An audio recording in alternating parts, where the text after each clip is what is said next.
Didto si Jesus sa templo. Lucas Kapitulo 2 versikulo 41, 52. Matag tuig moadto ang mga ginikanan ni Jesus sa Jerusalem aron sa pagsaulog sa pista sa paglabay sa anghel.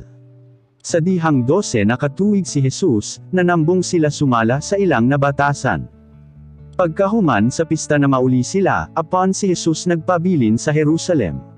Wala kini mamatikdi sa iyang mga ginikanan. Nagtuo sila nga nakakuyog si Jesus sa ilang mga kauban nga na mauli o sab. Human sa osa ka adlaw nga paglakaw, ilang gipangita si Jesus didto sa ilang mga paryente ug mga higala. Ug ilang nahibaluan nga wala diay siya makaoban kanila. Busa na malik sila sa Jerusalem aron sa pagpangita kanya. Sa ikatulo ka adlaw, ilang nakita si Jesus didto sa templo nga nagalingkod oban sa mga magtutudlo sa kasugoan. Naminaw siya og nangutana kanila. Ang tanan nga nakadungog kanya nati nga lagayod sa iyang kaalam ug sa iyang mga tubag.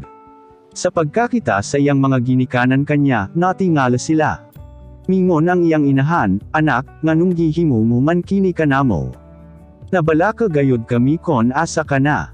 Mitubag si Jesus kanila, nganong nangita pa man kamo kanako. Wala ba kamo masayod nga kinahanglan anhi ako sa balay sa akong amahan. Apan wala sila makasabot sa iyang gisulti. Miuban si Jesus sa iyang mga ginikanan pauli sa Nazaret, ug padayon siya nga nagmatinumanen kanila. Kining tanan nga nahitabo gitipigan ni Maria sa iyang kasing-kasing. Nagmaalamon pagayod si Jesus ug padayon nga midako, ug nalipay ang Dios ug ang mga katawhan kanya.